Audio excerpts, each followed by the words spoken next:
আসসালামু আলাইকুম। আমার আজকের রেসিপি আলু পাতার তরকারি। এইভাবে একবার রান্না করে দেখুন, ভালো লাগবে অন্যর কাছে। যারা মাছ বেশি খান না তারা এইভাবে অল্প মাছ দিয়ে এভাবে করে খাই দেখেন।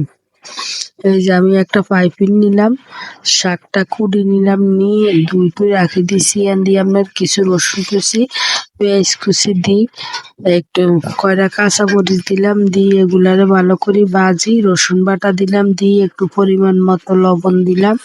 দেওয়ার পরে এগুলারে ভালো করে ভাজি নিয়ে জায়গার মধ্যে কিছু হলুদের গুঁড়া দিয়ে পরিমাণ মতো, যতটুকু আপনার তরকারি ওই হিসাবে দিবেন।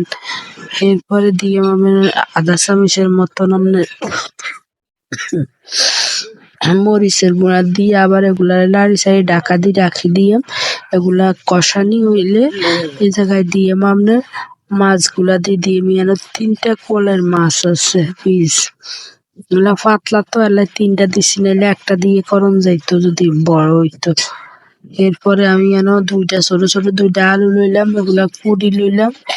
এরপরে মাছগুলা সহ এগুলার আবার একটু কষাইতাম দিলাম। এগুলা কষানি হয়েছে, এবার শাকগুলা ধুই রাখা শাকগুলা দিয়ে দিলাম, দিয়ে ঢাকা দিয়ে রাখি দিয়ে এরপরে কতক্ষণ পরে আমরা ঢাকাটা উল্টাই এগুলার উলটপালট করি ভালো করি।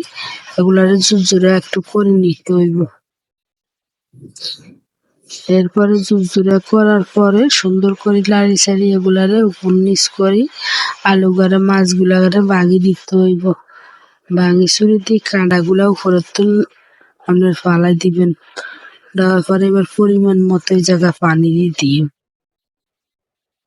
আমার শাকটা কষানি হয়েছে, এবার পানি দিয়ে বেশি দিতাম না, অল্প একটু পানি দিয়ে এগুলারে আবার একটা লাড়াচাড়া দিই, উপর নিচ করি সবগুলারে সমান করি। এরপরে আমাদের আপনার এগুলারে এবার ঢাকা দিয়ে রাখি দিয়ে লাড়াটা হইলে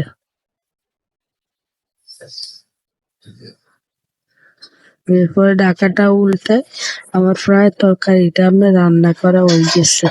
এইভাবে একবার রান্না করে দেখেন, খুবই মজা এগুলা খাইতে। আমার আজকের রেসিপি যদি আপনার কাছে ভালো লাগে একটা লাইক করবেন, কমেন্ট করবেন, শেয়ার করবেন, সাবস্ক্রাইব করে দিয়েন। আসসালামু আলাইকুম।